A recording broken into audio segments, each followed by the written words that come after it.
आईन जवा मर्दा हक गोई बेबाकी। जवा मर्दों का जो आईन है वो हक गोई और बेबाकी का होता है। तो इसलिए अल्लाह इकबाल फरमाते हैं कि आईन जवा मर्दा हक गोई और बेबाकी, अल्लाह के शेरों को आती नहीं रुबाही।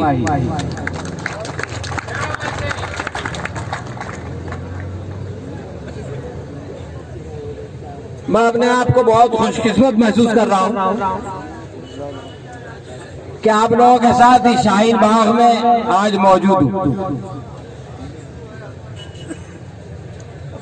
शाहीन बाग आज से 2 महीने पहले तक एक इलाके का नाम था। दिल्ली के मज़ाफ़ात में बसने वाली एक छोटी सी बस्ती का नाम था, लेकिन आज शाहीन बाग एक आलमी तहरीक बन चुका है। अगर किसी के सामने ये कहा जाए कि यह औरंगाबाद का शाहीन बाग है, अगर किसी के सामने ये कहा जाए कि ये मुमरा का शाहीन बाग है, तो वो आपसे ये नहीं पूछता कि ये लोग यहाँ क्यों जमा है। वो आपसे ये सवाल नहीं करता कि ये लोग क्या चाहते हैं, बल्कि वो सब कुछ समझ जाता है। दोस्तों, ये जो तहरीक शुरू हुई उसकी आवाज आज अक़वाम मुत्तहिदा में, यूनाइटेड नेशन में भी सुनी गई है। मोदी जी को इस बात की तौफीक नहीं हुई कि वो खुद वहां जाते, हालांकि वहां की खवातीन ने उनको चाय की चर्चा के लिए बुलाया था। अमित शाह की अकल में ये बात नहीं आई कि वो अपने घर से निकल के शाहीन बाग जाता और उन लोगों से पूछता कि आप लोग किस लिए एहतजाज कर रहे हैं। लेकिन अक़वाम मुत्तहिदा ने अपना वफद वहां पर भेजा और उनकी बात सुनी और उनका पैगाम सारी दुनिया के सामने पहुंचाया। तो दोस्तों, ये बहुत बड़ी कामयाबी है जो कि इस तहरीक को हासिल हुई। सच तो यह है कि इस तहरीक ने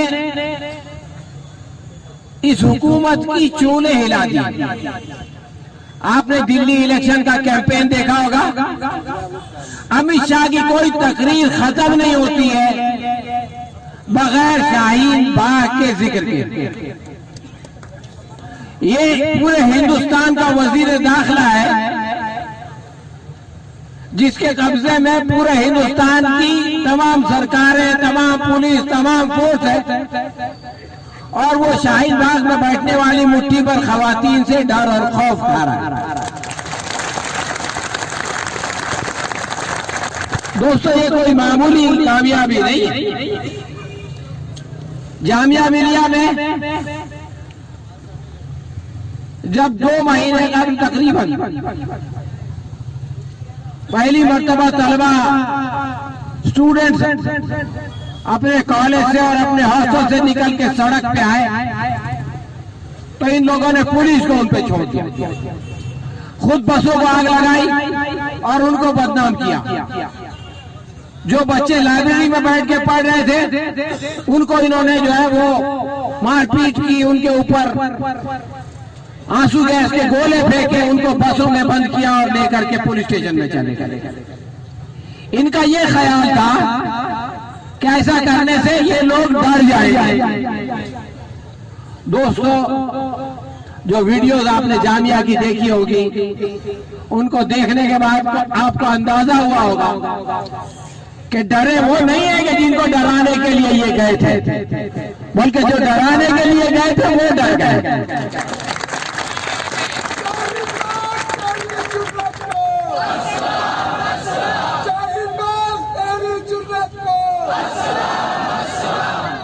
दोस्तों, मैं आपको बताना चाहता हूं कि इस तहरीक की इब्तिदा ही कामयाबी से हुई।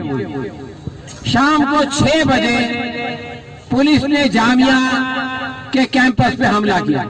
6 बजे शाम और वहां के स्टूडेंट्स को गिरफ्तार करके ये लोग जेल में ले गए। 8 बजे इस बात का ऐलान हुआ कि हम पुलिस हेडक्वार्टर पर धरना देंगे। 9 बजे रात दिल्ली की ठंड में, जो औरंगाबाद की ठंड से कहीं ज्यादा होती है, हजारों लोग पुलिस स्टेशन के सामने जमा थे। सुबह 4 बजे तक वो धरना चला और जब पुलिस ने उन स्टूडेंट्स को रिहा किया उसके बाद ही वो लोग हटे।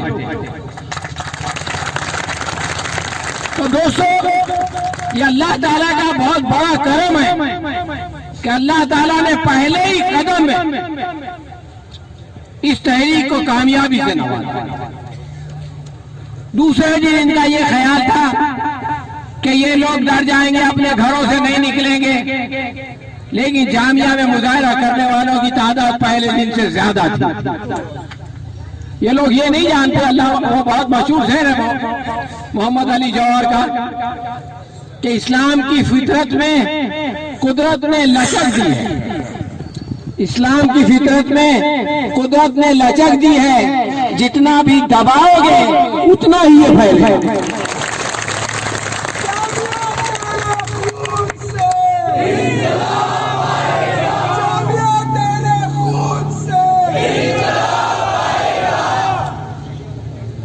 दोस्तों, उसके बाद शाहीन बाग की तहरीक शुरू हुई और अब 30 जनवरी के दिन जिस दिन गांधी जी को गोडसे ने कत्ल कर दिया था, उस दिन इस तहरीक को आगे बढ़ाने के लिए जामिया के तलबा ने यह तय किया कि हम गांधी समाधि तक, जामिया से गांधी समाधि तक मार्च करेंगे। उस मार्च को रोकने के लिए एक राम भक्त गोपाल वहां पर आ गया और उसने गोली चलाई। लोगों को इस बात पर हैरत है कि पुलिस खड़ी थी और एक आदमी गोली चला रहा था और पुलिस ने उसको नहीं रोका। लेकिन सही बात यह है दोस्तों कि अगर पुलिस उसकी हिफाजत के लिए वहां खड़ी नहीं होती तो उसकी हिम्मत नहीं होती कि पिस्तौल जेब से निकालता। लोगों ने कहा कि अरे पुलिस के सामने बढ़ेगा, पुलिस की वजह से ही तो निकाला उसने, वरना उसकी क्या मजाल थी कि वहां आकर के वो पिस्तौल निकालता। दोस्तों, इस मामले में जब इतना बड़ा वाकया हो गया, पुलिस उसको गिरफ्तार करके ले गई, उसके गले में हाथ डाल के। इत्तेफाक से जहां पे उसको गिरफ्तार किया गया उस इलाके का नाम फ्रेंड्स कॉलोनी है।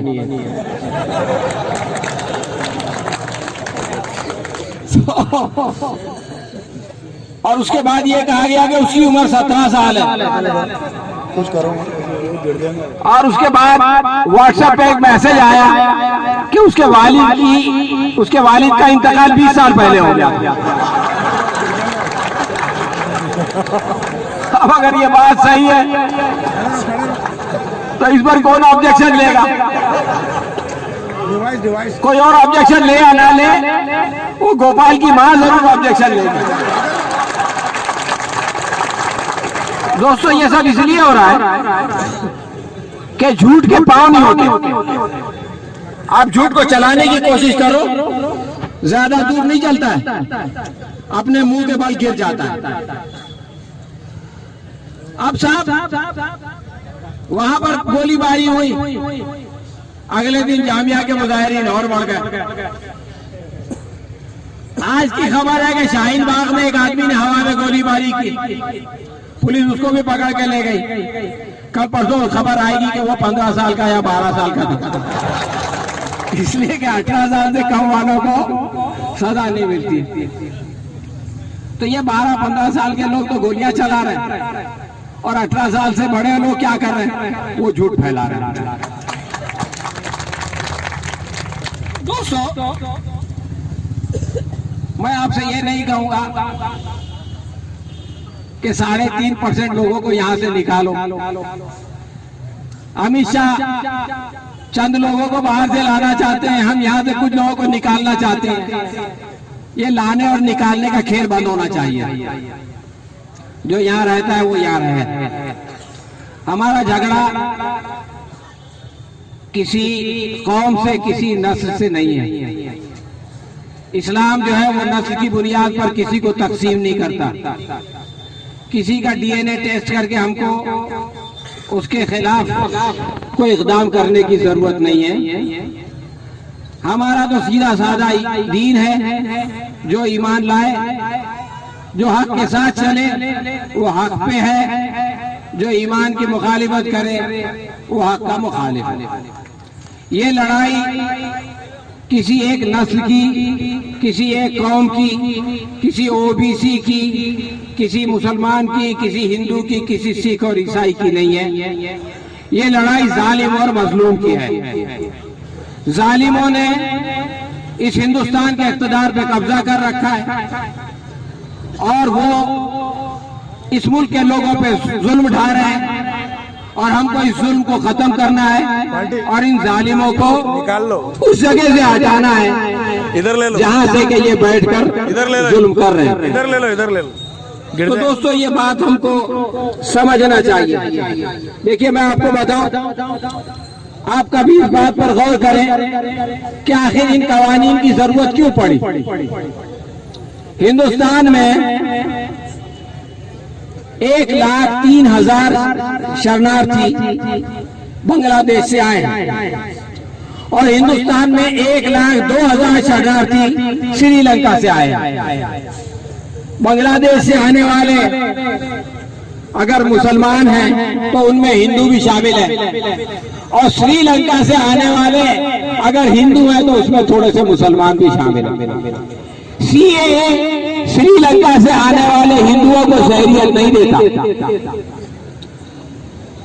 हिंदुस्तान में तिब्बत से 52,000 हिंदू आए हुए हैं जो चीन के जुल्म का शिकार है। अमित शाह को उन हिंदुओं से कोई हमदर्दी नहीं है, ये उनको शहरियत देना नहीं चाहते। तो दोस्तों मसला जो है वो हिंदू मुसलमान का है ही नहीं।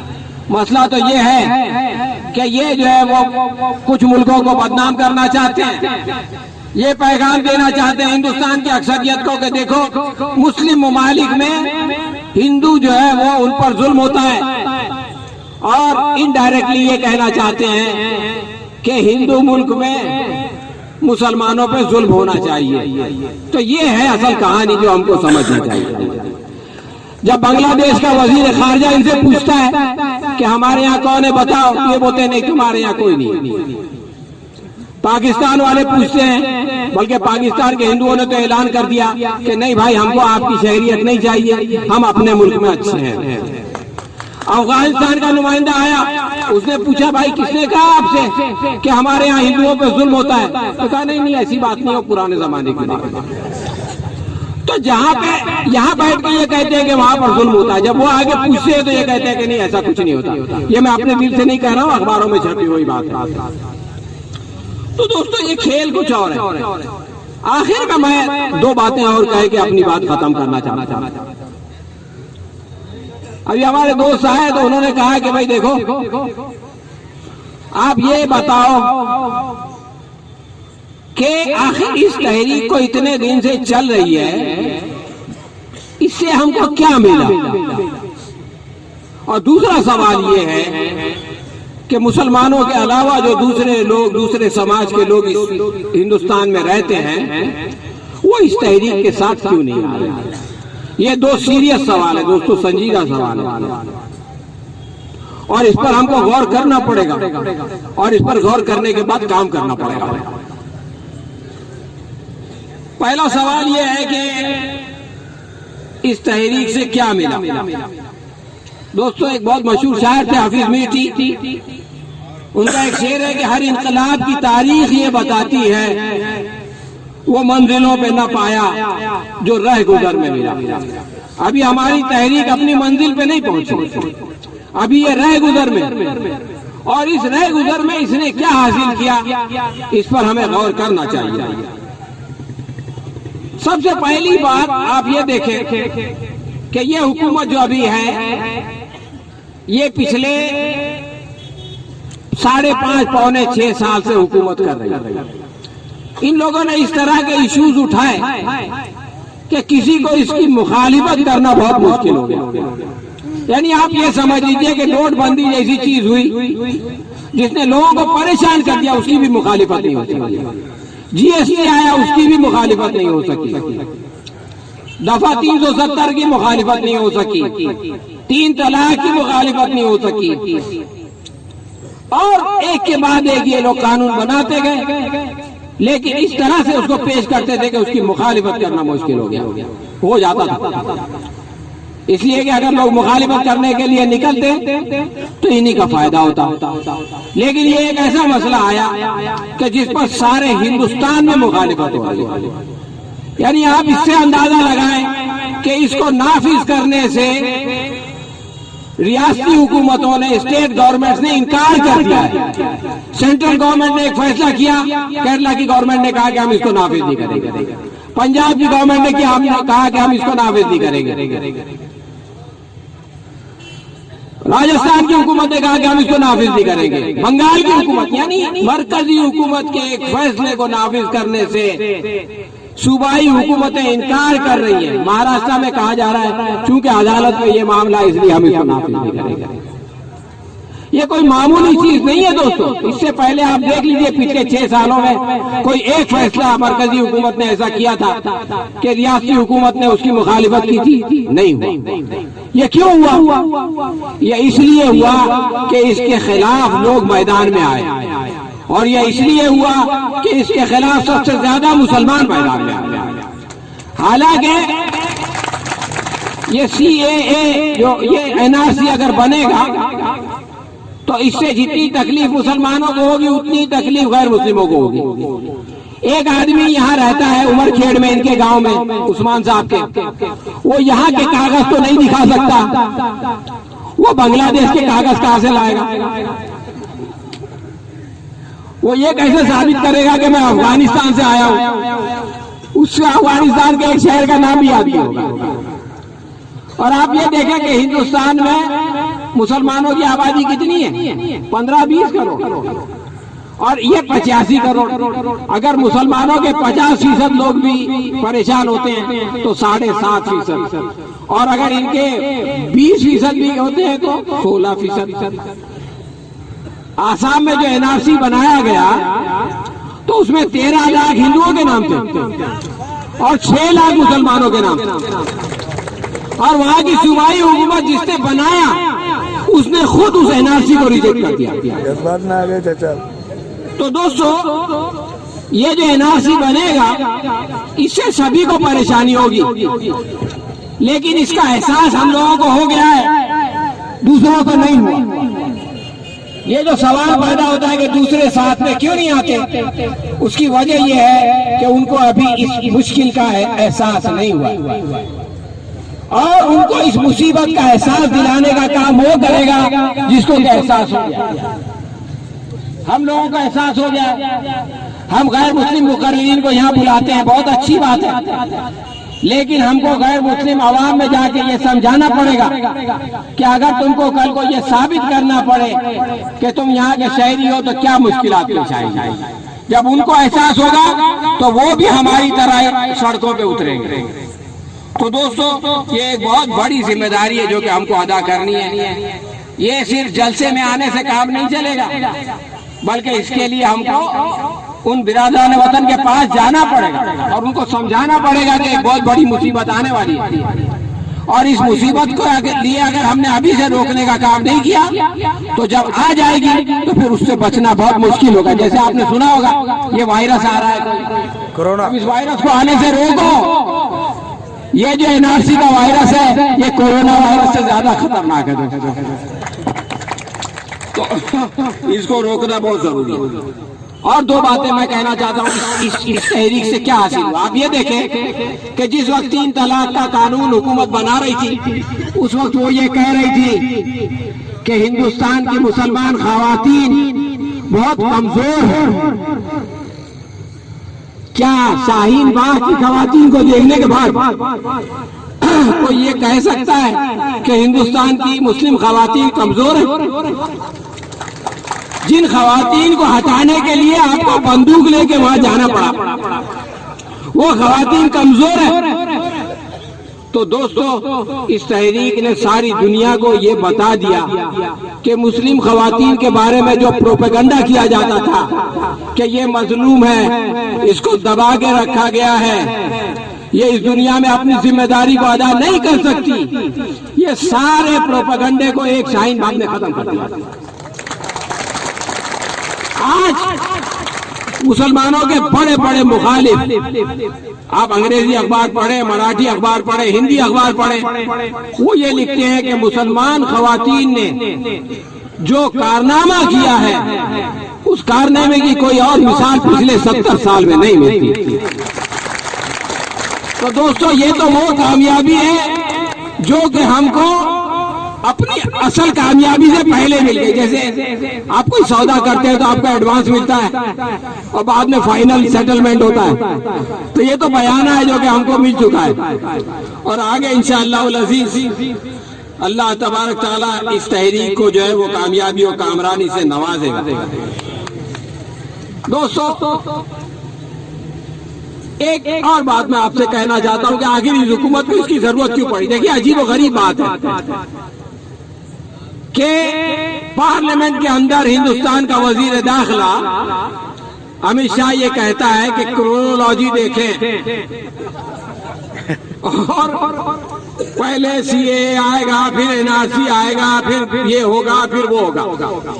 हिंदुस्तान का सदर जो पढ़ के सुनाता है उसके अंदर इसका जिक्र होता है, लेकिन हिंदुस्तान के वजीर आजम नरेंद्र मोदी रामलीला मैदान में, देखिए एक राम भक्त है, रामलीला मैदान में खड़ा है और वो उसके बाजू में उसका वजीर दाखिला बैठा है और वो ये कहता है कि एनआरसी पे तो कभी बात ही नहीं हुई।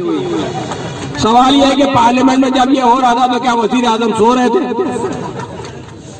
ये असल में वो सो नहीं रहे थे, ये शाहीन बाग ने उनकी नींद उड़ा दी। इसकी वजह से वो खुद अपने वजीर दाखिला को झूठा बोलने पे मजबूर हो गए।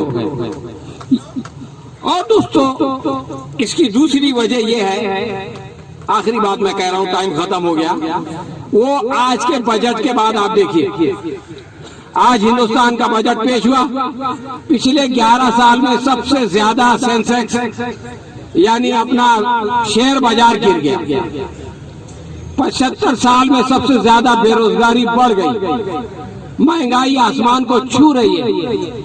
इस हुकूमत में ये दमखम नहीं है कि इस पर काबू पाए, इसलिए ये लोगों को बेवकूफ बनाने के लिए कभी सीएए की बात करते हैं, कभी एनआरसी की बात करते हैं।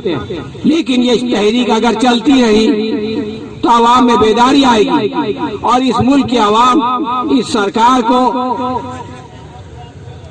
देश निकाला दे देगी, अपनी जगह से हटा देगी और इस हिंदुस्तान में जो जुल्म और जबर का निजाम कायम हो गया है उसको जो है वो अदल इंसाफ से बदलेगी। मैं अल्लाह ताला से दुआ करता हूँ कि अल्लाह तबारक ताला इस तहरीक को कामयाबी और कामयाबी से नवाजे और इसके जरिए से इस मुल्क में जुल्म और जबर का खात्मा हो। रब्बना तक़ब्बल मिन्ना इन्नका अंतस समीउल अलीम व तुब अलैना इन्नका अंतत तव्वाबुर रहीम व आखिरु दावाना अनिल हम्दुलिल्लाहि रब्बिल आलमीन।